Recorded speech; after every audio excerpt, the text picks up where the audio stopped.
Today we're going to have a chat with Eric from the AtlanteanConspiracy.com.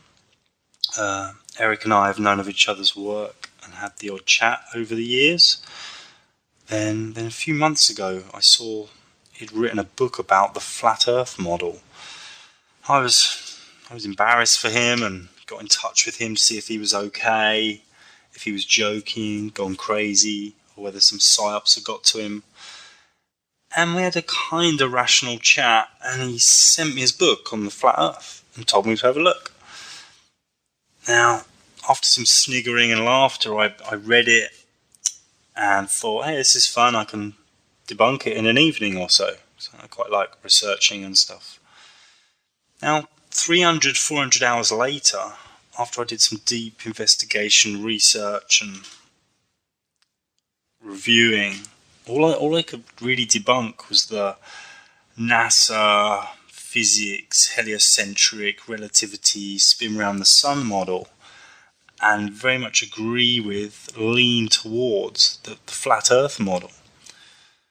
Since then, Eric's made a lot of YouTube movies that have gone viral, had a lot of people commenting on his website and on his Facebook, and Eric's done very well debunking them and rebuffing a lot of scientists, the I'm intelligent scientist male gangs.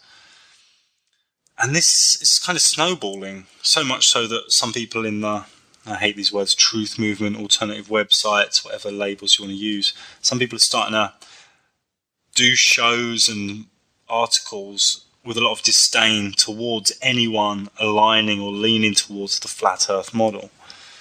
So I think it's about time someone had a chat to Eric and someone had, some people got some of this information out, because it's not just the earth's flat, there's a lot of subjects. So if you're new to this information, you're obviously laughing, it's all kind of funny, fall off the edge, haha. But know this, for every answer you get, you're just going to spawn loads more questions, because there are so many stones to unturned. So without putting lots of time in, it's just going to look laughable. There's no other way around it. No one's going to tell you the earth's flat. There's loads and loads of things one needs to look at to make this model look slightly palatable. So, without further ado, let's welcome Eric. If you could lightly introduce yourself, your website, and a little bit about your journey through creating your Flat Earth Conspiracy book. Hey, good to finally talk with you, by the way. Yeah. Yeah, I started my AtlanteanConspiracy.com website, I think 8 years ago, when I was getting into 9/11 truth and those New World Order, those kind of conspiracy topics that Alex Jones and David Icke always went on about.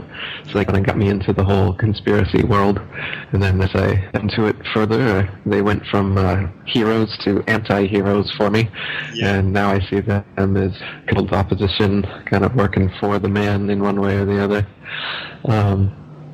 And so, as far as the flat earth is concerned, I'd always had some notes regarding the spinning ball earth as they taught us in school. I remember as a kid, they raising my hand and asking questions of the ball with it spinning around. Why doesn't everything fly off or fall off? And they'd explain gravity, and that just wasn't doing it for me. It didn't make much sense. But the way school is you got to regurgitate their answers, or else you fail, and you gotta keep going until you do regurgitate their answers. So, alright, okay, whatever. It's a spinning ball, gravity, got it. Okay, I can put that down on a test. True, false, true. Whatever you say.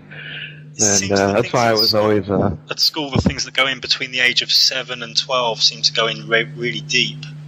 That's what Oh, yeah. Absolutely, yeah. You get to them young, and you can keep them for life, right? Yeah, and how did the actual book come about, Eric? What sort of information, what sort of things happened to enable you to think, wow, I'm going to collate all this and write a book about it? I started looking more into geocentricity, which is the idea that the Earth is stationary and the planets, stars, and the moon all revolve around us. And there's quite a lot of evidence there, so I deepened my Atlantean conspiracy book I didn't get into the flat Earth, though I had already started reading a bit of old flat Earth material at the time. And over the past few years, I've been reading a lot more. And once I'd read enough to be convinced of the conspiracy and have enough evidence to present my own arguments and represent the old arguments, that's when I wrote my book. Yeah, great. Because as I said in the introduction, I read your book and I was sort of laughing a little and tried to debunk it. And after 300-400 hours research, I'm on board and with the flat Earth model, and it's quite simple-ish to debunk the heliocentric spherical Earth model. And that's what I sort of want to go into today. I want us to, instead of saying, oh, we think the Earth's flat, people will just turn off laughing, is actually look at all these little stones that one needs to unturn to sort of get towards, leaning towards some sort of questions towards it possibly being a flat Earth. Because as you know and I know, there really is hundreds of hours research before you even start to really question it. Would you agree with that? Yeah, I mean, to really be convinced of the evidence and the proofs for a flat Earth, and to debunk all of the supposed proofs and evidence you think you have for the spinning ball Earth, you're going to have to put in some serious time researching these things, so you can figure it out for you. Yeah, I mean, what I will say is that the spherical Earth heliocentric is a model, and it is a model that works. That doesn't mean it's true. You know, people can go and study astrophysics for 5-10 years and be a great astrophysicist, but they're learning a model, they're learning a theory. It doesn't mean it's true just because it's in university. I think we should start off maybe, Eric. I mean, this will get loads more people to turn off straight away, but I'm not too fussed about those people who aren't open to new information. The actual model we're talking about here when we say flat Earth, I mean, people automatically think, oh, well, you're going to fall off the edge, and, well, people have sailed and flown around the world. I think we should just maybe talk about the model. I mean, I think we both agree the North Pole's in the middle. There's a round, flat disk with Antarctica all around the outside. Is that something you agree with, Eric? Yep, that's the model. Yeah, so of course people can't fall off the Earth because they hit Antarctica. And of course people can sail or fly around the Earth because they go around Europe, Africa, the Americas, around Australia, and back to where they started on this round disk, this circle. Now, obviously this is a bit of a long jump to get from a heliocentric school lesson to this model we're talking about. So maybe we could start with maybe if you could explain a few things on why we're not spinning and why we're not spinning around the sun. We're sort of tear apart the heliocentric model a little bit. Sure. So the model that we're taught is not only are we spinning, the Earth is supposedly a ball that's spinning on its axis at over 1,000 miles per hour, but it's also spinning around the sun at 67,000 miles per hour, while the sun is spinning around the Milky Way galaxy at 600,000 miles per hour, and the Milky Way galaxy is shooting off from a Big Bang creationary explosion 14 billion years ago at something like 670 million miles per hour. Yeah, that's a lot of G. Something like that. That's a lot. But the magic of gravity and science allows that to not be felt, seen, or heard by us in any way, so that, you know, this supposed 1,000 mile per hour eastward spin, you can feel the slightest westward breeze, but nothing from this spin. And that, of course, the heliocentrists tell us, is because the atmosphere magically sticks to the spinning ball Earth. Which is strange, because then the air 1 mile up would be travelling slower than the air, 50 miles up, because it's further for it to go. I've spoken to some scientists about this, and they've been put in a corner and had some very strange replies. We can also look at the Red Bull skydive a few years ago. He went into outer space. It took him 3 hours to go up and then land. Obviously, if the Earth was spinning, he should have landed hundreds of miles away from where he took off. But he actually landed 6-7 miles away from where he took off. This doesn't make sense. Right, right. Like you said, the higher up the atmosphere would go, it would have to be spinning faster because it's further away from the center of spin. And no one can explain this. Right, and they don't say how high up it goes. Yes. They don't tell you how high up the vacuum of space begins either. So apparently gravity and the atmosphere and everything has this effect, and it's spinning gradually faster and faster the higher you go. So if you were sending a rocket up there, the rocket would be going through faster and faster layers of spinning atmosphere until eventually somehow it pops out into non-spinning atmosphere. Yeah, I've been speaking to people about this, some scientists, and I've said, okay then, where is this? How many miles up does this spinning fast atmosphere stop? Is it 100 miles, 120 miles, 200 miles? All these scientists say, I don't know. I'm like, well, you sort of should fucking know. You've done 10 years of science, you think you're clever, and you don't know this? And how can a vacuum of space exist adjacent to and not separate in any way from the non-vacuum of the atmosphere of the Earth and all these other planets that supposedly exist? Exactly, it's not possible. It's not possible. This is just what I'm going to do with Eric to the listeners. I just want to have a brief chat on all these little stones, or we'll be here for 10, 20 hours. So if you're interested in the heliocentric model and its flaws and its problems, have a look at Eric's website, theatlanticconspiracy.com, or I've got a few articles on this at wakey.com. What I want to do now is move on to curvature. Now, obviously, if we live on a ball, I would sort of want it to act like a ball. And I've been doing some research, and a lot of the stuff you've done, Eric, I've looked at, and it seems that if someone goes very high up in a hot air balloon, well, this is horizon, but with curvature, there isn't really any curvature. I mean, you go to the beach, you can't see it. It looks flat. Granted, people say, well, I can only see 50, 60 miles. The curvature's so slight, I cannot see it. Would you like to talk a little bit about curvature, Eric, and the flaws within this? You can't see it, and you can't measure it. So like you said, it's there, man. It's there. You just can't see it or measure it anywhere, ever. But so you can see for yourself that the horizon is always flat, and it rises to your eye level no matter whether you're underwater or 20 miles up in the atmosphere. The horizon is going to be coming right up with you all the way up. It's always flat, isn't it? And it's always flat all the way around. Now, if you are on a ball, no matter how big, as you rose up, the horizon would stay exactly where it was, and you'd have to look down more and more the higher you rose to be looking at the horizon at all.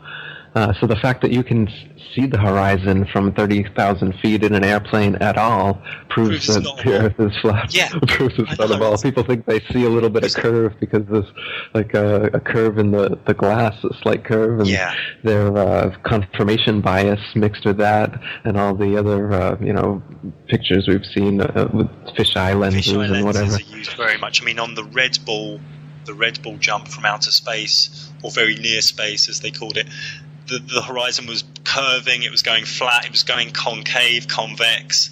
I mean, it was extremely crazy. But when you look at amateurs sending with their child maybe a rocket up, 30 miles, 20 miles, and recording it, when I look at this footage, I see flat, and I see a horizon that keeps rising with the camera.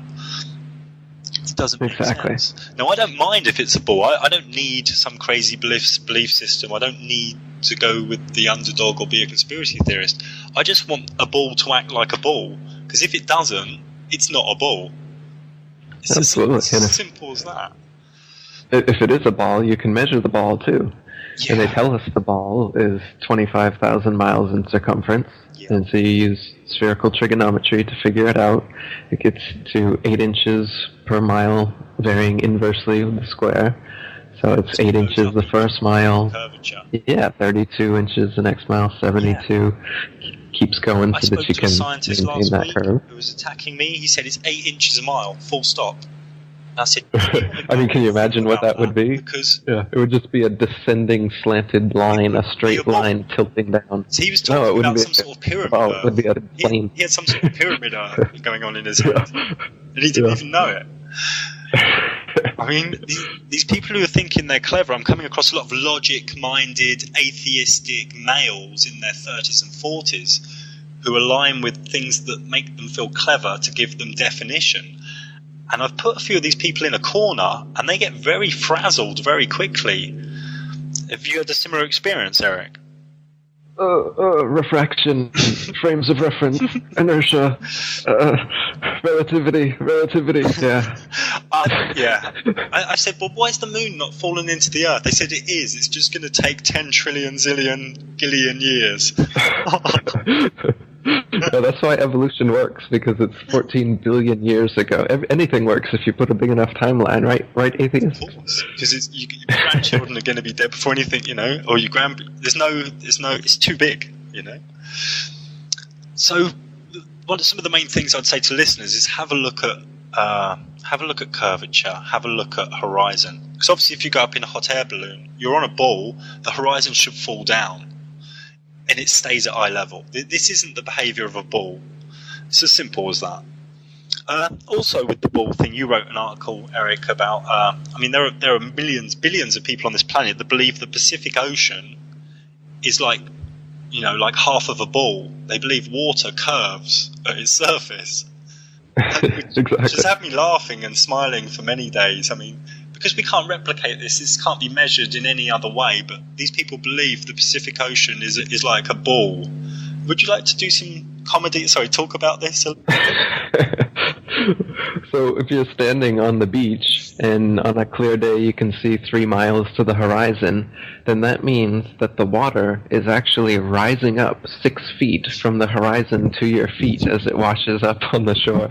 That's what you're believing without measuring first to see if that's actually what's going on. And if you do measure it, you'll see that that's not what's going on, and that water is always level. And we know this from physics. It's the natural physics of water to always find and remain level. Yeah. If you dam up some water and you release the dam, the water will spread out in all directions and find the easiest course to maintain its level once again, and then it will remain still. The center of a ball, gravity, illusory, invisible force. Say, I'm stopping here. I'm just going to try and get to the center of the Earth.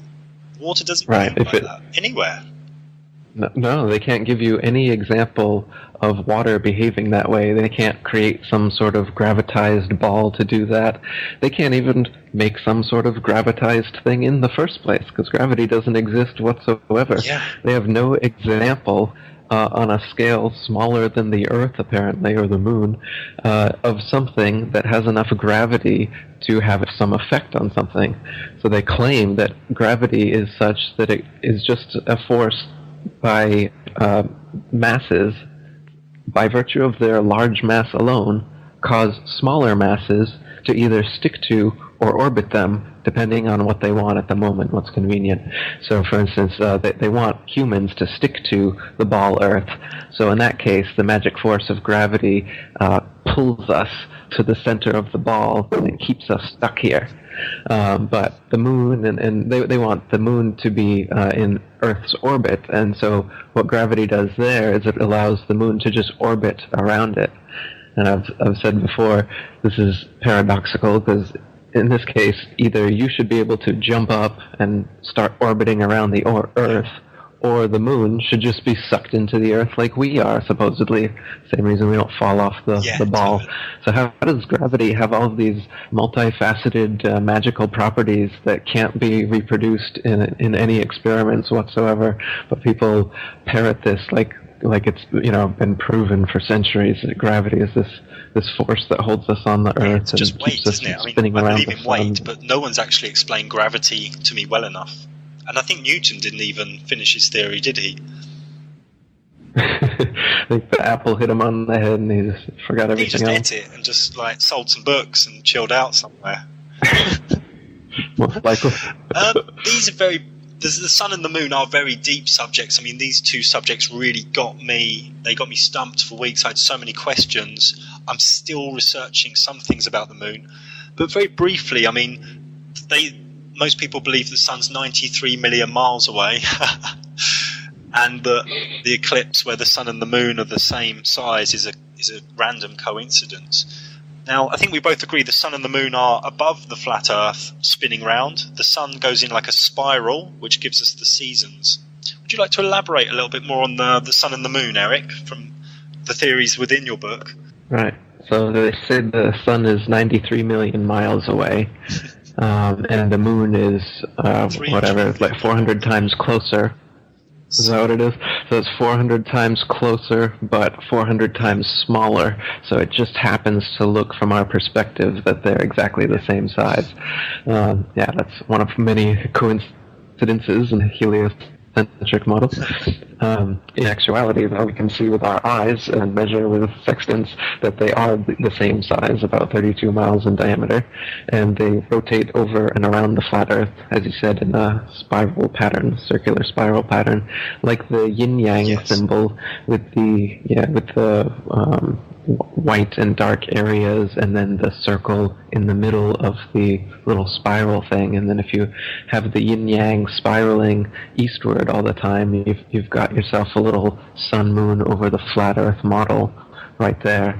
And they do change their orbits a little bit, as you said, causing the seasons. The sun starts like December 25th, say, just after the winter solstice, starts going very fast, and starts at the Tropic of Capricorn and works its way to the equator 3 months later at the equinox, and then another 3 months works its way into the Tropic of Cancer, and it's slowing down all the time as it does so that the time remains the same, the 24 hours remains the same, but the distance traveled is changing every day as it makes a smaller and smaller pattern. And then for the next 6 months, it's the opposite as it gets bigger and bigger, going back from the Tropic of Cancer to the Tropic of Capricorn. Yeah. That's why you've got the different lengths of days and everything in different areas at different times of the year. I don't want to bring up the dome word yet. We're far too early in our chat for the dome words. But do you see the sun as being, how far away do you see it as being? All the flat Earth material I've seen has it within 3,000 miles or closer. Some say as close as like 700 miles. There's slight discrepancies there, but nothing like the discrepancies in the heliocentric model, which range from 3 million miles was the first estimate by Copernicus 500 years ago, and then it was up to 12 million miles 100 years later with Kepler, and it just kept getting bigger and bigger until today, where we're at 93 million miles. I would urge listeners to look at the size of the sun compared to the Earth in the mainstream model, and then go and watch a sunrise or a sunset and just have a really deep think about what's happening, because it's just not possible.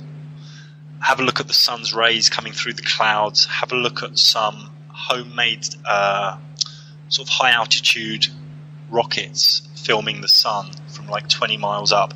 This thing is not 93 miles away. It just isn't. I mean, you don't even need to do too much research. You just need to meditate and look and just use your eyes. I mean, really, this is a big lie. The sun's quite an easy one to knock off the list, I think. Yeah, there's amateur balloon footage. When you're up about 20 miles over the clouds, you can see that the sun is quite close, and there's even physical proof of it, like with the hot spots you can see on the clouds underneath the sun. Like a spotlight, it's shining light directly on the clouds underneath it and not on the clouds anywhere else around it. So there's examples like that where you can see empirically with your eyes that the sun cannot be 93 million miles away. You just look at any sun photos as it's shining through the clouds, you'll notice that the sun's rays are not coming in at all the same angle. And they come in at a variance of angles that points up towards exactly where the sun would be. If it was 93 million miles away and much, much bigger than us, it would just be one angle, bosh, you know? Sure, even with the, what do they call them, crepuscular rays or some shit, they've got scientific names for their refraction. bullshit. I was speaking to a scientist, no, it's refraction, it's refraction. I'm like, you don't know about the crepuscular waves. These crepuscular rays, what they do is they magically make it seem like all the lights are coming from a center point just above the clouds, but in fact they're separating from 93 million miles in that illusion. Another one of the heliocentric coincidences with their terminology to cover it up. Moving on to the moon, I would say the moon there's a lot of different theories within flat earthers. I sort of hate that term, but I'll use it for ease of the listeners. The moon is a tough nut to crack, because what I found is the moon's phases, it's doing its phases no matter what the Earth or Sun is doing. And a lot of the time people say, it's the moon's like that because of the shadow of the Earth. And I'll look at the sky and I'm like, well, no, it's not. The moon's just doing its thing, and that's not the shadow of the Earth. And the moon's just doing its thing. And I've got multiple examples of it not being to do with the sun, not being to do, they say it's the reflection of the sun's light. They're saying the curve is from the Earth. I mean, the moon is not how we are taught it is. I have an article coming out in about 2-3 weeks about the moon that's going to lay a lot of this out. Could you explain a little bit about the moon and what you wrote in your book, Eric? Something for the listeners. Yeah. So they say that lunar eclipses are the Earth's shadow on the moon. And so they say what happens is that the sun, Earth, and moon align in this perfect 180-degree syzygy, where they're just in a perfect alignment. Oh, yeah. And then, just perfectly you're watching the shadow cross the moon. But it's been recorded, and it happens all the time, that the sun and the moon will be visible in the sky at some point on Earth from the same period of time while the eclipse is happening. So far from being 180 degrees from each other all lined up, they are very close to each other many times, and this phenomenon is still occurring. So absolutely cannot be the Earth's shadow. There's also been sightings of stars in front of the moon. And one of the ancient Islamic symbols is actually a star in front of the moon. Yes, absolutely. Yeah, the moon is not a solid place like in the Apollo landing videos, where it's just like a desert place. Yeah, that you could just land on. You can see, just look at it, pay attention, and it looks nothing like the Apollo videos. It's a light, and it's circular. It doesn't look in my research recently, and I haven't got around to doing the article of why mainstream science says the moon is bluey silver. The answers they give are so funny. I mean, they say it's the sun's reflection, but the moonlight does completely different things to plants. It does different things to the sea.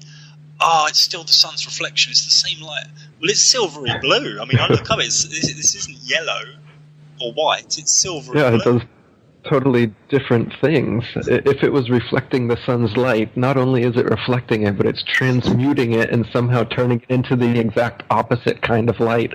So, the sun's light dries foods and things and preserves them, whereas the moon's light spoils many types of foods. Anyone who's into esoteric work or mysticism, or who works with the moon energy and works with the sun energy, these are very different flavors. Very different flavors. And if we go through history, we see the lunar cults. This is a very different energy to the sun cults. These are very different esoteric energies, on that subtle level as well. Right, and they're equal and opposite too, which is a subtle part of this deception, where they're making the male sun energy 400 times bigger, and the female moon energy, they gotta diminish that. And you notice there was 12 men that landed on the moon, apparently, too, 12 being a masculine number, and the men on the moon, so it's them conquering the female as usual. Of old alchemical woodcuts, it's showing the balance between male and female, conscious, subconscious, as the sun and the moon, always shown as the same size. I believe a lot of these alchemists knew about the flat earth and the model we live in, but this is a theory I cannot yet prove. Yeah, you look at those alchemical paintings and pictures, and the sun and the moon are always the same size, and the whole picture is always representing multifaceted forms of balance of the feminine, the masculine, sun, moon, day and night, good, evil.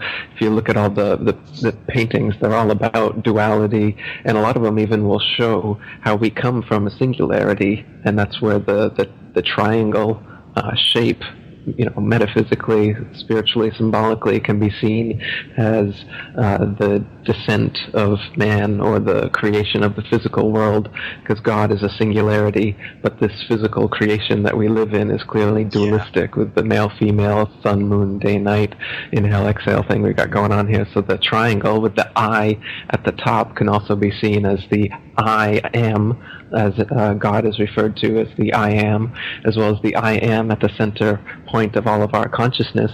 It's one and the same. The I in the Kabbalah, the I am is like the highest principle. Some people pronounce it different ways, which means I am that I am. It's like the highest resonance within the 40 Hebrew resonant words. This is like ancient stuff. With the moon, I think we should move on because we could talk about the moon for hours. I want to talk a little bit about Polaris, the North Star, because some people say the Earth can't be flat because we've got the North Star, and in the southern hemisphere there's a kind of loose southern pole star. Now, from my point of view, there's like two, we're flat, and there's two like spinning circles in the sky. How would you look at this as well, Eric? Yeah, the Polaris is right over the top of the North Pole, and then in a dome shape, whether they're in a dome or not, we'll discuss later, but in a dome shape, the stars all rotate eastward every night, as you can see.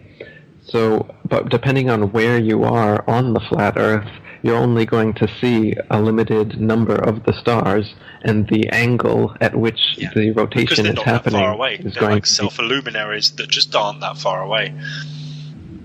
Exactly, they're not light years away. That's another, pseudo-science term or Star Trek term that they've created. Well, Star Trek was created by Gene Roddenberry, who was a high-up Freemason. And you can look at Arthur C. Clarke, who was a very high-up Freemason, and a lot of his writings in the 50s actually came to be what we know as astrophysics.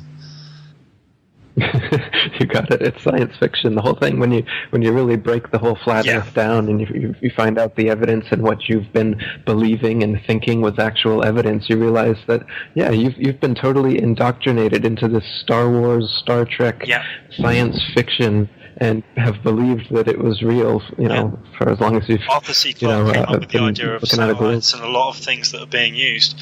But I believe that the software Stellarium, I think it's called. You're sort of on a flat Earth, and you can move your location around the Earth, and you can see the spirals in the sky around the North Star and the sort of Southern Star. Now, Stellarium is sort of correct.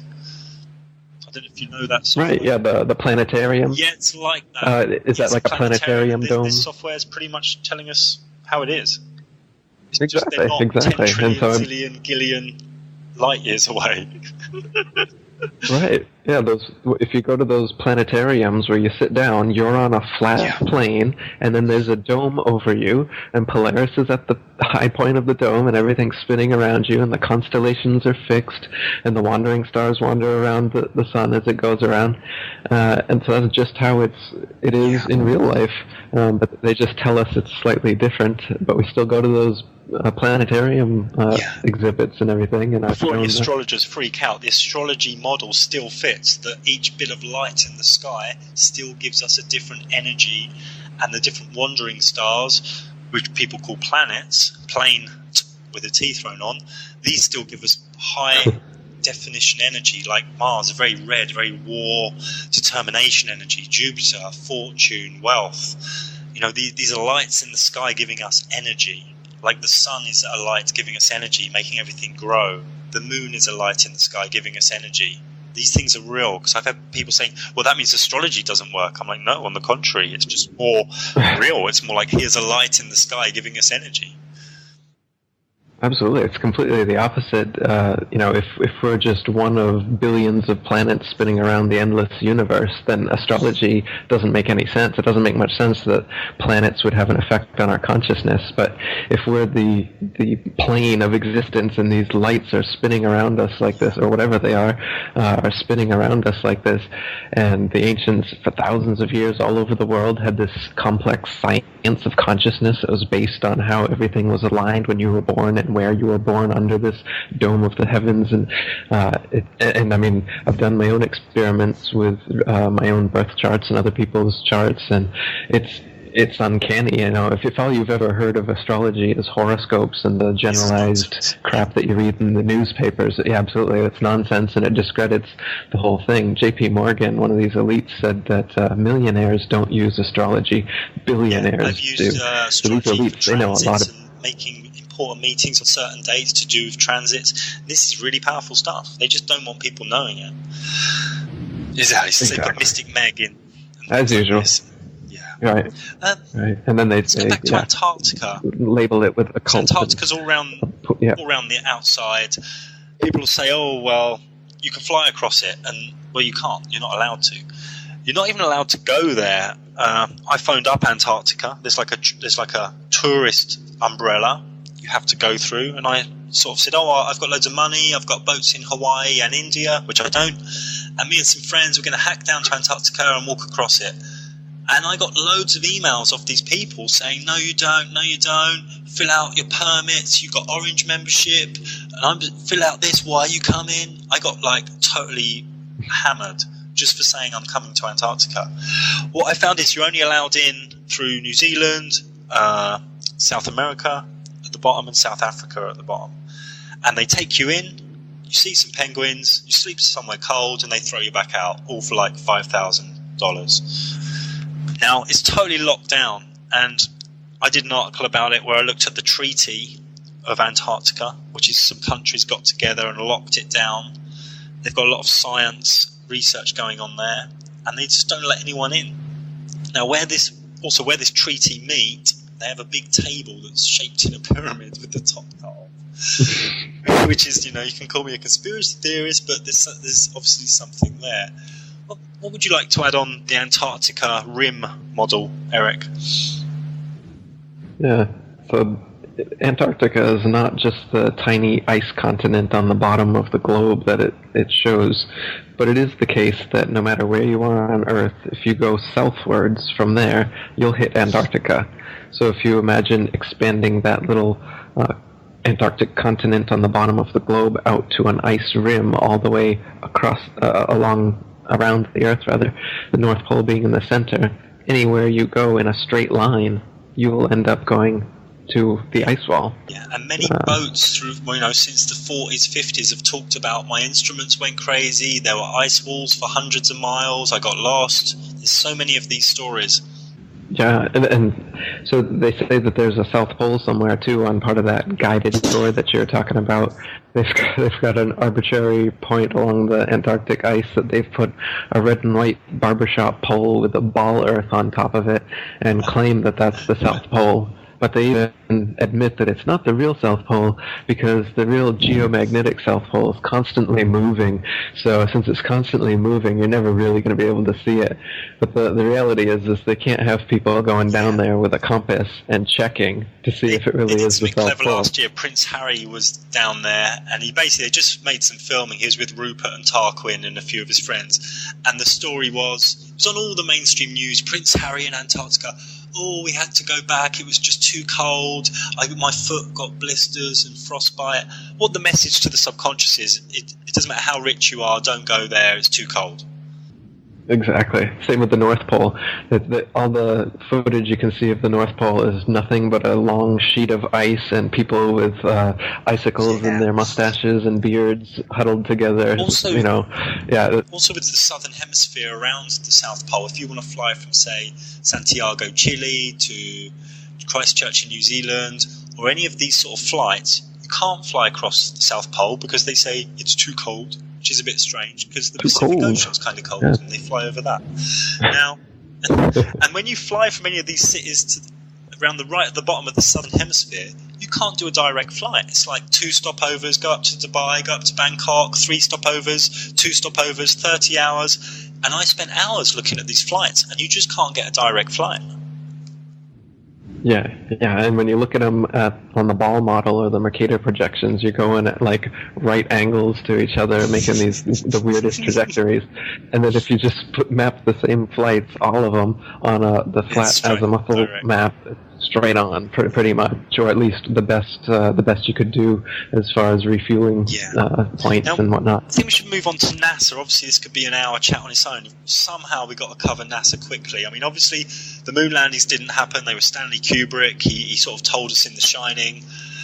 NASA's a lot of astronauts have been killed who work for NASA. Very strangely, NASA was created pretty much by people within Project Paperclip, a declassified post-World War II CIA project where they took Nazi scientists into NASA.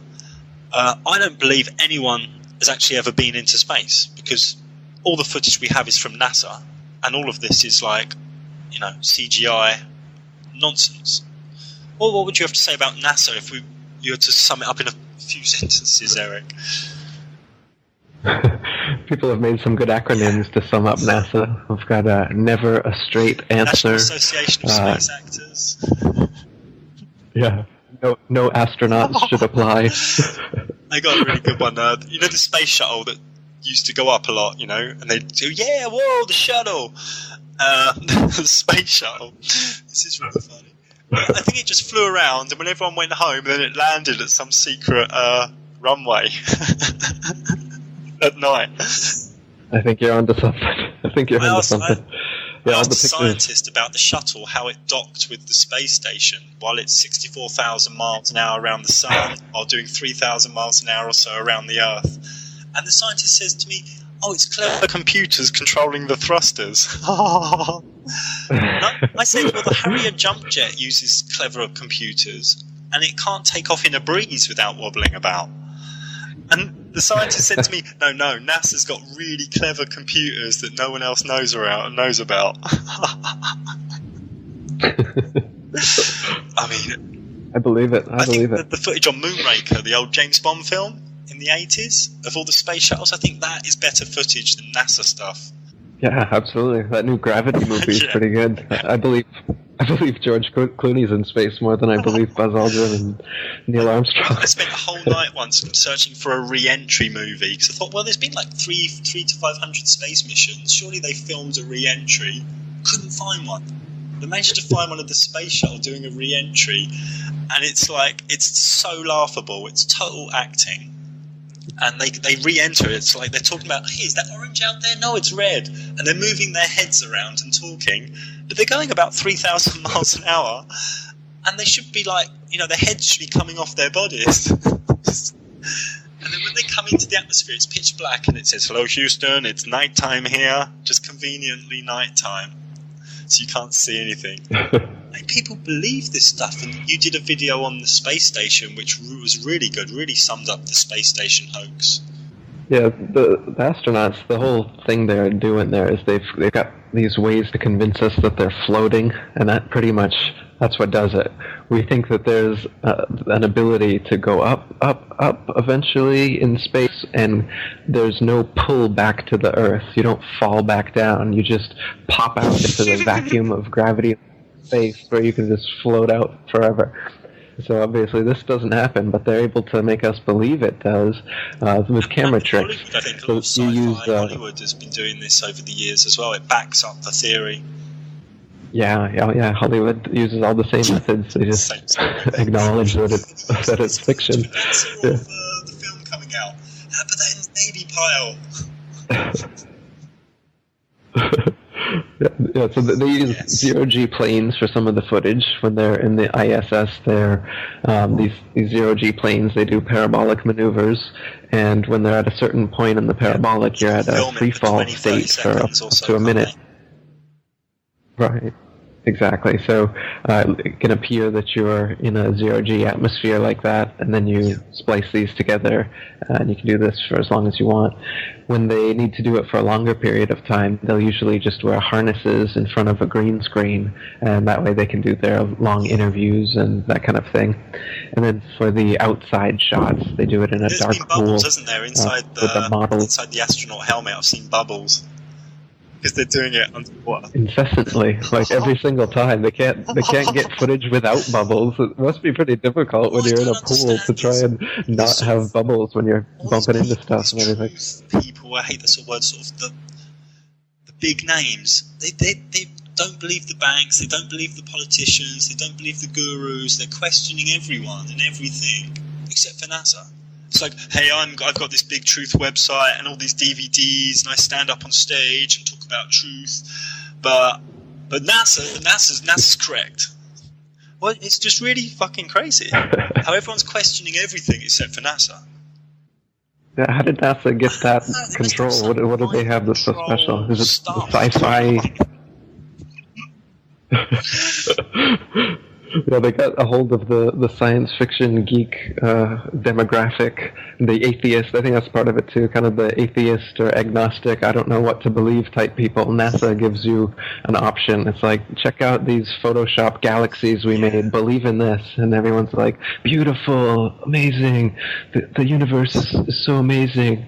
You know, I think they look at these pictures of far off galaxies and they use their imagination to think of infinite worlds, and in this world it's exactly how I want it. There's this one planet, and on this one planet everything's just how I want it, and they're holding on to some sort of belief that an infinite space coming in from a Big Bang non-God is more appetizing to them. So they have like a philosophic metaphysic aversion to the flat Earth already. We're so atheistic, we're going to get some chips in our heads and put our mind in a computer, and we're going to send it to space and conquer the planets. Oh, people must be laughing. Right. There are people somewhere laughing. It's all one and the same. Of them. Let's move on a bit from NASA, because we could do a whole chat. As I said at the start, I just want to do bite size. Google Earth. People say, yeah, but Google Earth, it's satellite pictures. Obviously, if you study Google, they own a fleet of planes. They're doing high-altitude camera shots. Would you agree with that, Eric? Absolutely, yeah. It wouldn't make much sense to use satellites from supposedly hundreds of miles away to do these shots if you're we can do trying it to 30 miles away, but no, we can go 500 miles you might away as well take them photo of your house. And people have wondered, it's really stupid. I don't get it. I don't get it. I guess just because they see that they model it on a globe, that they assume that it must have come that way prepackaged. You've never logged into it and you go to it for the first time, you see the Earth. That's not a photo. I mean, you don't have to be Einstein. That's not a photo. That's computer generated. And you have to say to yourself, well, if they've been going to space since the 50s, 60s, why in 50 years haven't they taken a fucking photo or a video of the spinning Earth? What? Right. And they have, supposedly, but all the ones you see are so laughably computer generated that you can't take them seriously, and they know that, so they'll tell you, well, it is genuine. It's just the way that we receive imagery from these special satellites is that we have to run it through Photoshop first so that we can blend in all the ribbons of imagery that we're getting. Yeah, they've got prepackaged explanations for why it's from Photoshop. Yeah, I did an article last week about the picture of the Earth they use. And I've got big questions about it. There's no one picture they had. It looks totally photoshopped. Greenland's border, the light, the sunlight. It's just, there's no stars in it. I mean, there's hundreds of things. And this is in encyclopedias, it's in schoolrooms, it's on New Age websites. Oh, I've got the world in my hands, imagine peace on this globe. It's everywhere, this picture. You can't get away from it. I'd like to talk a little bit about satellites. Now, the first thing I think about satellites is, you say it to people at night, say, oh, look, there's a satellite in the sky, look, you can see it. Now, satellites are the size of a car, maybe a phone box, maybe some of the size of a bus. That's what they tell you. Now, you wouldn't be able to see that if that was 120 to 220 miles away. Your eyes aren't that good. I hate to tell you. I don't know if you never knew, the doctor ever told you, but your eyes can't see a car 120 miles away. Your eyes aren't that good. And your telescope's not that good either. Right, your telescope's not even that good. Even your telescope would just see reflected light, right? And that's all they're seeing is some light, and they're assuming that it's coming from a satellite. It's a high altitude flying thing, isn't it? Yeah. Exactly. It's something flying up there. It's not something orbiting in the atmosphere. This is the illusion. The satellites cannot exist because nothing can just stay up there unassisted. Everything, what goes up must come down. That saying exists for a reason. There is no point that you could launch a satellite up and then it just stays there, floating, hovering in the outer atmosphere, whatever they want it to do like that. There is no point where that happens, and it wouldn't make sense for there to be a point where that happens, because as we said, how could you go from the gravity pulling you all the way back to Earth, and then somewhere there's this finite stopping point, this, could you imagine this like invisible area that you could just barely cross? You put a finger across it and your finger falls down to Earth. Oh shit, put your finger down, don't put your whole hand. Because of gravity, they're slowly falling back to Earth. I said, well, the way they launch out of our atmosphere must be they've got to be really accurate. He said, yeah, they're using really clever computers. I said, well, what if there's a gust of wind? How can the computer compensate for that? Oh, it's so clever. These computers are so clever.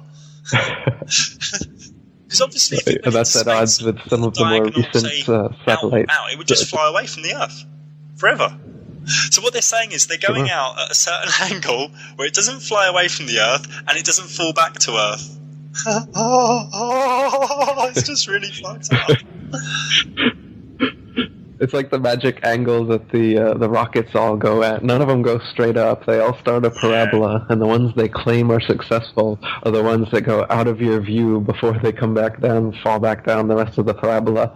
A lot of them explode before they complete the parabola, but as long as it explodes out of your eyesight, it's good. If anyone wants, I did some recent articles about Pluto. They're doing a big mission to Pluto, which is really funny. It's like under fives, my first computer images. And I did an article about the Mars hoax. No one's ever been to Mars, the rover, and all this nonsense. You've really got to look into this, especially, the high fives in Houston and these actors, these frontmen, the media frontmen and NASA. It's so funny.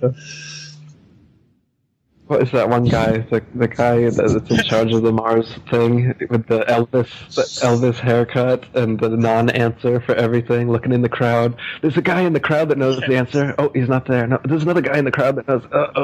Oh man, yeah. There's a movie out there called Mars Hoax. Good. I think that's what they called it. Yeah, check that out. Just to look at the acting that these NASA figureheads are doing. You can tell that they're actors. Yeah, they're not scientists. They're poor actors. And also, if you look online about how they send the images back from Mars or deep space, there's no one can tell you. No one can tell you how they send these images back. My scientist friend said, it's radio waves. They do it by radio. Yeah, and then apparently they're 1 million miles away sending pictures from this new Rosetta comet or whatever. So we've got some amazing technology that can go over 1 million miles. So for all of you who think that radio technology or whatever can't be sent over a flat Earth, apparently it can be sent over 1 million miles. So it can be sent wherever they want to. They've got NASA they're so far ahead of us. Of course, GPS is all a bigger. It's a military project, wasn't it? GPS. Yeah, started by the U.S. Department of Defense, so right there, I can't trust the coordinates when they go up to the North Pole, and none of them on any of the videos you can find in the public sphere can you find them break out a compass and prove that they're at the North Pole. All they ever do is break out a Garmin that says he's north, and they all clap, "We're here, good job." So there's no actual proof, as far as I'm concerned, that we've ever seen a picture of the North Pole. I'm very suspicious of what they claim to be the North Pole, just some random sheet of ice, and then we're almost there. 3, 2, 1, we're here. Oh. And it's like an hour-long documentary of ice and cold people being bored and boring, so that you don't think that there's anything there worth, worth your time. He's got quite a bit of money. He's like, I'm going to Antarctica, and he spent like thousands, and they put him by some ice, fed some penguins, slept in a cold igloo. Then they kicked him off, took some photos. It's like, it's amazing. It's like, yeah? It's like, yeah, it was cold and there was ice. Like, well, I got that in my fridge. I got that in my freezer. And they charge you thousands. It's crazy. So recently, Eric, you ousted the Flat Earth Society, which is a group that's been going for quite a while. You ousted them as controlled opposition, which I commend you for, because some of their beliefs within the model, I think, are very warped and sending people the wrong way. Do you have anything to say about that? Yeah, the Flat Earth Society was this organization that was created in 1970 by Leo Ferrari, who was this guy that never took the Flat Earth very seriously, and the people within the organization would often question whether he actually believed the Earth was flat at all. So, for instance, he would take a rock to all of his TV interviews, this big rock the size of a pumpkin, and he would say that he's just come back from the edge of the Earth, and he would describe this adventure where he lost his ship and all of his crewmen, and he was just about to fall off the edge as well, but he hung on to this rock, and it was this rock that saved him, and he brought it back to show everyone. And so he'd approach the Flat Earth subject with this kind of satire, though he'd also throw in some real Flat Earth arguments, and he'd talk about how, well, you can see with your senses that the Earth is not moving and that the horizon's always flat, and so he'd mix in a few genuine Flat Earth arguments, and then meanwhile, with nonsense. And so the current Flat Earth Society, one of their claims that they make is that gravity is real, it does exist, which again, the Flat Earth is rising up 9 meters a second or something. Exactly. So they gave this false argument for gravity, saying that the Earth is actually constantly rising up, and that's why the effect of gravity is seen, but it's really just the Earth rising up. So an argument like this is easily proven false just by sustained flight. If that was actually happening, the Earth would crash into all planes and hot air balloons and helicopters and everything. So by presenting a argument that's so easily proven false and ridiculous and mixing it in with other Flat Earth information, which is legit, then it sends people the wrong way. Sure. This is their tactic they do on everything. They mix truth with lies and smoke and mirrors, and you end up down a pit. They threw me off. They threw me off the trail for a year or more when I first started questioning the Flat Earth. Of course, you Google it, and Flat Earth Society comes up for the first several, whatever you exactly. So yeah, we have questions like, Polaris. What about Polaris in a Flat Earth model? Or within this model, it's always the Flat Earth Society forums that come up, and when you go in there, the answers push you the wrong way. It's very clever. Exactly. And I read their frequently asked questions that had this gravity explanation, and that, more than anything else, was what made me go, nope, forget that. There's nothing here, nothing to see here. Move on. And that's the effect they want you to have. They want to have. There's another guy who's been doing quite a bit of work on Flat Earth recently, Mark Sargent. He's done the Flat Earth Clues series, which have gone quite viral, I think. You ousted him as a shill last week. Would you like to go into that a little bit, Eric? Sure. I don't know if he is paid to do what he's doing, but he's certainly spreading disinformation and doing it in such an effective way that I'd be amazed if he didn't have a paid operation behind him. I'm doing everything I can to promote this idea with my boards, my articles, and my book, and my videos, and I'm really diligent, but I'm a one-man operation, and somehow this guy has come out of nowhere by himself, apparently, and his workload is literally twice mine. The number of interviews he's doing, videos he's putting out. When he first came out with his Flat Earth Clues, he had one video a day, well edited, high quality, sure. Yeah. And now he's coming out with these long interviews with these radio people I've never heard of, just day after day, and he's pounding the same points over and over again. He's mixing in the same thing I just told you about the Flat Earth Society. He's mixing in a few good Flat Earth points, but then throwing in this litany of speculation and theorizing and anything but factual evidence, which is what we need at this point so that people understand as I think a lot of his work's really good. Does that not mean he has given himself the platform to then theorise on some of his unknowns? Is he clear when he says, okay, this is now I'm speculating, now I'm theorising? I wish he would be more clear about that, because he'll say the moon, stars, and planets are definitely not there. They are projections. They are holograms. So he'll make claims like this and then state them over and over again, interview after interview. He'll have a great interview, and then he'll send you to that Crow 77 whatever disinfo channel to have you thinking that everything's a hologram. And questioned him fall down about a this. nihilistic pit, don't you? You fall into nihilism. Oh, nothing's real. It's all an illusion. Sure. I questioned him about this, and I gave him all the evidence that the sun and moon are their own, shine with their own unique light, and how, like we were talking about earlier, that the moon is clearly a natural light in the sky, but he's saying it doesn't exist, it's not there, it's projected, it's a hologram. This is just one of the many disinfo points that Mark is putting into his video. He's saying this isn't a theory or speculation, he's saying this is fact. Well, this is the thing. When I presented to him all of the evidence counter to it, he responded to me on the forum. You can read it, and he said, "Of course, I don't have any evidence that the moon is a hologram," and he couldn't dispute what I was saying. Prove it. Wait, if he's online talking about that, he should really say, "I am now speculating." Exactly. It's fine if he wants to speculate and wonder about the things that Crow is filming. I wonder about it too. What is that line he's filming? Is that just in his video program? What's going on? That's fine as long as you're speculating. But he's not. He's stating it as fact. And then when I asked him for the evidence, he said, "Of course I have no evidence," but then continued stating it as fact. I see the flat Earth meme as something that's going to grow. I'm not sure how fast, whether it's a snowball effect, but I do see it growing. And obviously as it grows, there's going to be more division, separation, split, trolls, shills, and things put in. Is that how you see the near future of the flat Earth meme, Eric? Absolutely. Getting very messy. What is the thing? The 3 stages of truth. They like ignore, ridicule, and then accept it. So they try to ignore as long as they can. They've put in the Flat Earth Society to honeypot any potentials that get through the net of disinformation and get onto the Flat Earth subject. But that's been enough up until now. And I think now that this is really getting out there, they're going to have to start, as they do, mixing in flat Earth truth with a bunch of diversions and techniques to get you off of it and to try and discredit it from the inside. And I think that's what we're seeing here, and I think we'll see it more and more with Mark and other people as time goes on.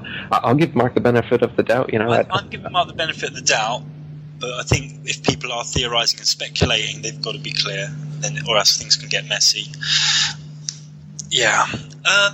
Well, one thing I want to say is there's obviously a lot of listeners thinking, okay, this is kind of crazy, I've got things to look at and research to debunk this nonsense. And ultimately thinking, but why would they do this? Why would they go to all this trouble with NASA and the government and schools? Why would they do this? And I don't know if you agree with me here, but what I would say to this is, obviously it's very different if you're at the centre of the universe and there's this intelligent design creation all around the humans.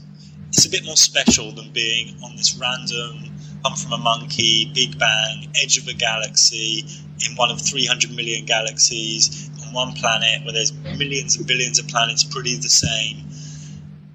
It's much more sacred and it's much more empowering, and it makes life so much more important what you're actually doing here than being this random sort of ape-like creature. Is that, and I think they're trying to depower us with this. Is that one reason you would agree with, Eric, why they're doing this? Absolutely. That's a great explanation of it. It spiritually controls us by convincing us of a nihilistic, atheistic metaphysics, and we think that there's a science that backs it up. So, like they're saying, these people who are so brainwashed into the heliocentric ball Earth model, you're like wondering why they clinging to the science fiction so much.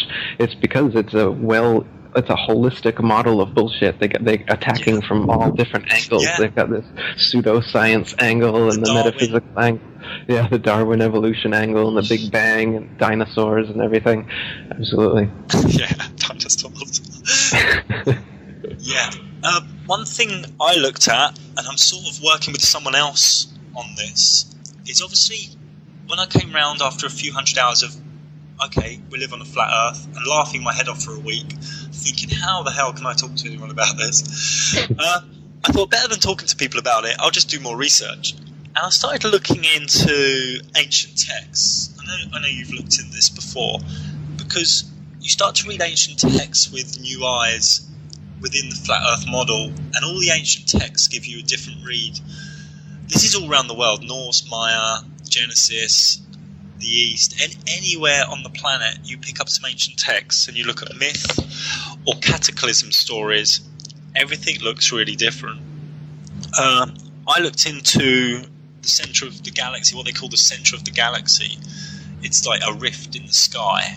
Now, obviously, this isn't the centre of the galaxy anymore. This is sort of what looks like, on a clear night, a sewn-up rift in the sky.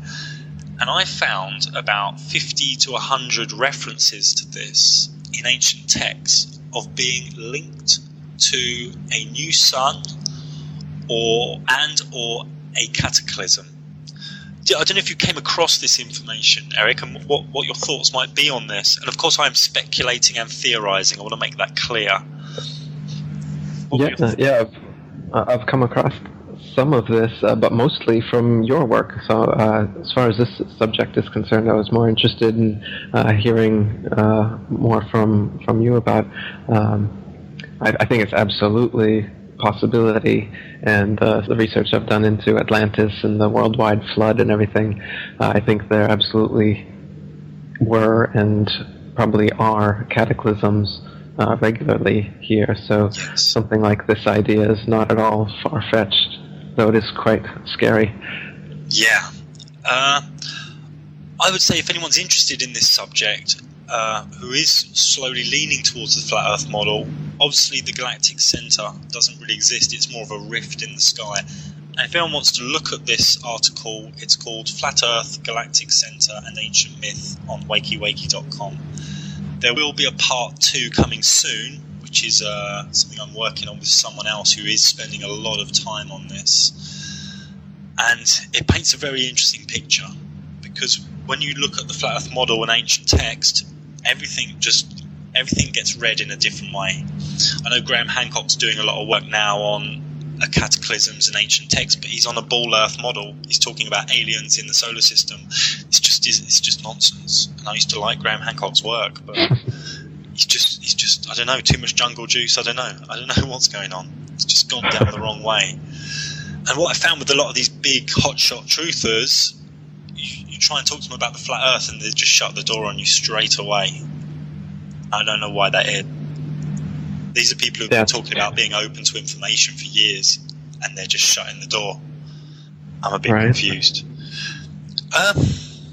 What would you say about people like, I don't know if you've come across people like Thomas Sheridan, who's been some of his associates stroke friends who've been attacking and insulting anyone speaking about or leaning towards the flat Earth model?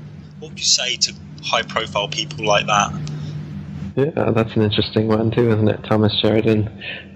He's been making videos about, anti-flat Earth videos, saying that everyone who's coming out with the flat Earth thing is disinfo, CIA disinfo. I think he mentioned me by name at one point, so apparently I'm CIA. He's a bit anti-flat belly, isn't he, as well, Thomas? Well, I noticed that.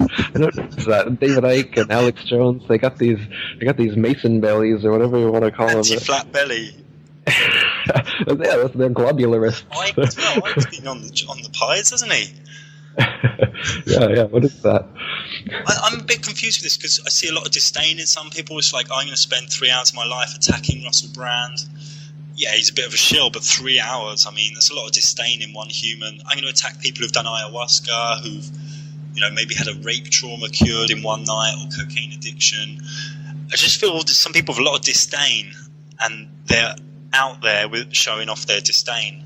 I'm finding it a bit weird. Now, I'm happy to talk about curvature or horizon or Antarctica or NASA, but if someone just says, flat Earth's nonsense, it's kind of like unintelligent. You have to pick one of the sub-subjects and talk about it.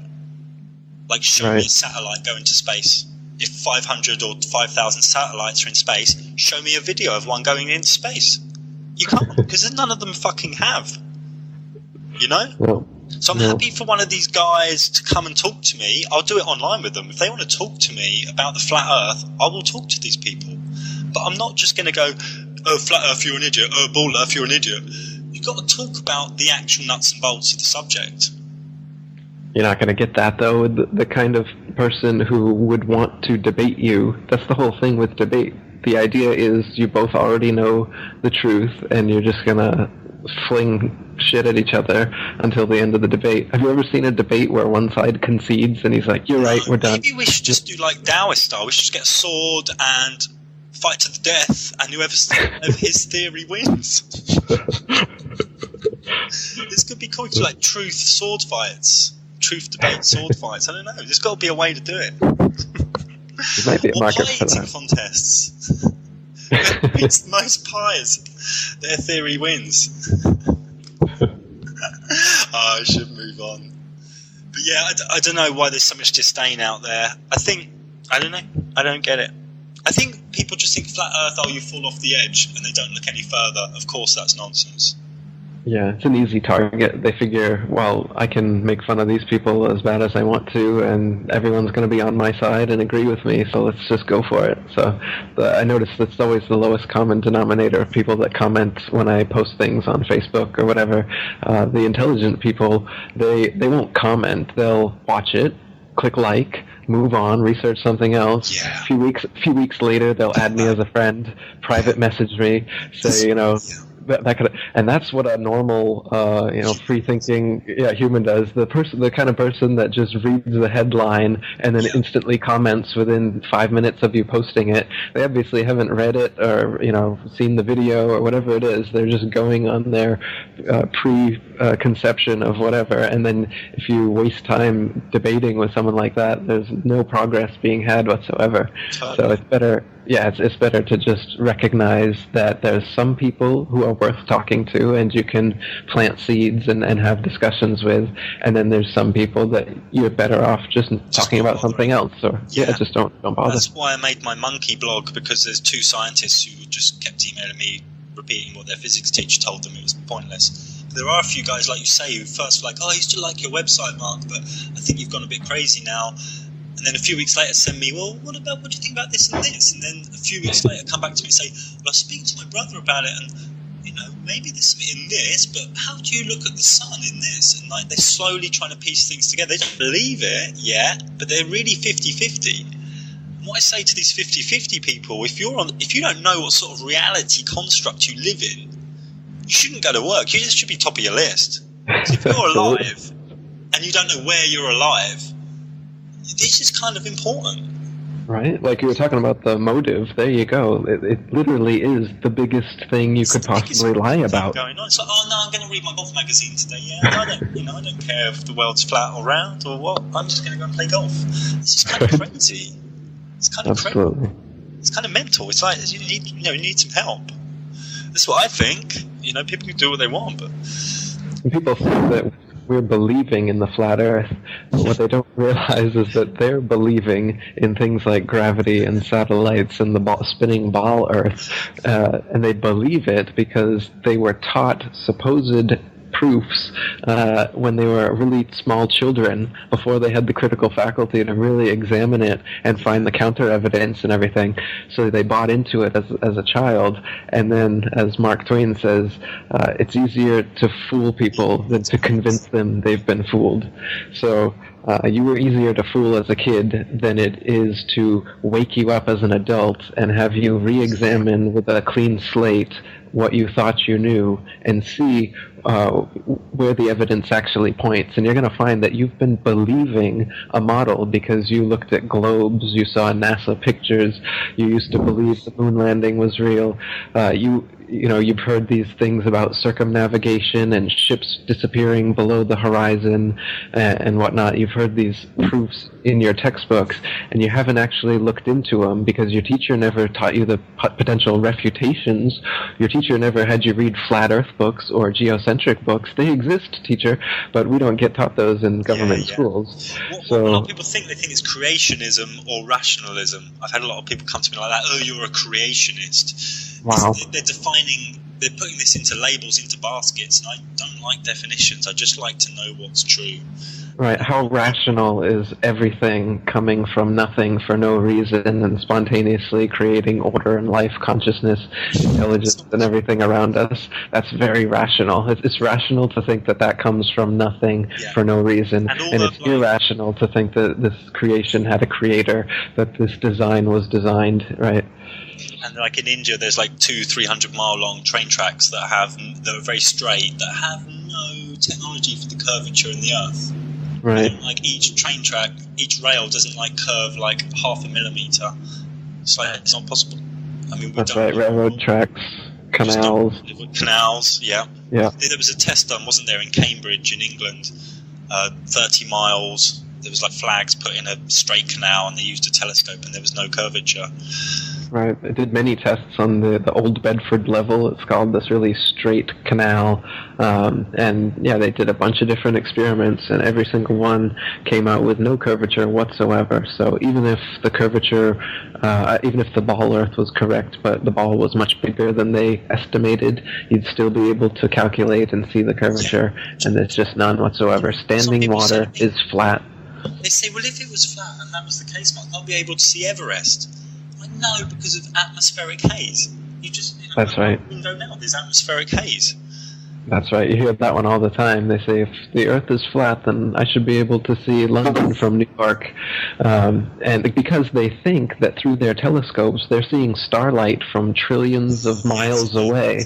So they think that they can see that far along the Earth. But first of all, you're looking horizontally instead of vertically at the densest level of the atmosphere, which is far from transparent. So if you picture the blurry haze over a road on hot, humid days, that's the same kind of blurring out that happens as you zoom a telescope in long before you could see across the entire Atlantic. You would just blur out into a haze. So, but you can, however, through a telescope, return a ship which disappeared beyond the horizon into full view, yes. and you can see much further along the flat Earth than you could if it had the stated curvature. Yeah. So you can use telescopes to prove that the Earth is flat. They just can't see all the way across the Atlantic like the trolls love to say on my YouTube videos every day. Yeah. Also, I put on some of my articles, there's a lot of symbolism around, like on Google, on Earth Day, and the films Dark City, The Truman Show. There's some other films I've listed. There's a lot of things around in symbolism telling us as well. Yeah, the Game of Thrones ice wall they've got in that new Game of Thrones. Yeah. They've got the Under the Dome Stephen King series where they're entrapped in a dome. You got, like you said, The Truman Show, Dark City. Yeah, there's quite a bit of flat Earth references in movies and television shows as well as like Obama always bringing it up in his speeches to ridicule it. I don't have time for the Flat Earth Society. Yeah. Whatever. Yeah. Yeah.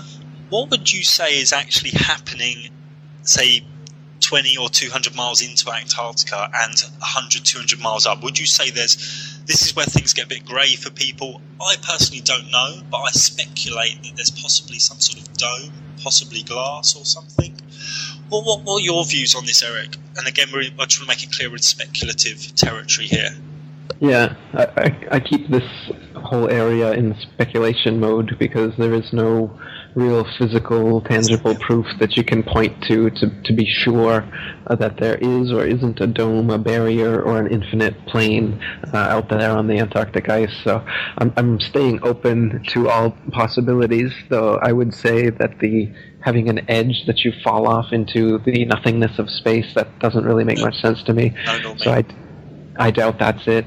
The infinite plane model does make a lot of sense, especially as you see the horizon does rise all the way up, so it's got to be very, very far out there. I'd love to see an amateur balloon rise in Antarctica and see what happens. Yeah, see if there's some sort of... it's not. Some vessels have been shot down in Antarctica. Yeah, exactly. It's very militarized. Right, you're not going to get there except for their tourist photo ops. There's no way you're going to get through if you just think that you're going to go there as an explorer on a ship independently, because a lot of guys have tried that, and so far nobody has gotten through. So they do keep the Antarctic and the North Pole on lockdown. They don't let anyone through without approval. Yeah. You've recently set up a forum, haven't you, Eric, which has got some interesting things on. I've actually been building an off-grid cabin recently, so I've been a bit too busy to be online. But could you explain a little bit about the forum you've set up and what's going on there? Sure. So we mentioned the Flat Earth Society, which was started in 1970. In 1956, the International Flat Earth Research Society was started by Samuel Shenton. He was a legitimate, genuine flat Earth researcher. None of these false flat Earth arguments with the Earth constantly rising to account for gravity. You know, he didn't go on TV and bring on rocks that he supposedly held on to from the edge of the Earth. He stuck to real science, real arguments, and that's why they set up the Flat Earth Society, to discredit him, to bring attention over to their satirical society instead of his. And they actually, Charles Johnson took it over after Samuel Shenton's death, and Charles Johnson had several attempts made on his life, which he swore came from NASA agents, and eventually they burned down his house and all of his flat Earth material and correspondence, all the people that he kept a correspondence with and that were in his Flat Earth Society. He had a newsletter and all these things, so that was all gone. And then the Al-Ferrari's Flat Earth Society was the only one in existence until this past month. I just decided I would, in the tradition of Charles Johnson and Samuel Shenton, strike up the International Flat Earth Research Society again in opposition to the Flat Earth Society, the satirical society we were talking about with all their flat Earth, false flat Earth arguments and everything. So this board is moderated by myself, and I'm only allowing people who are genuinely interested in looking at the flat Earth or are researchers themselves. I'm not allowing these trollish guys that just come in to bait. Yeah, you know, that's wise. Right, but there's endless amount of these people on the other forum, and that's the whole reason why people who go to their forum get completely turned off from the subject, because they see that it's just a bunch of, you know, bored people.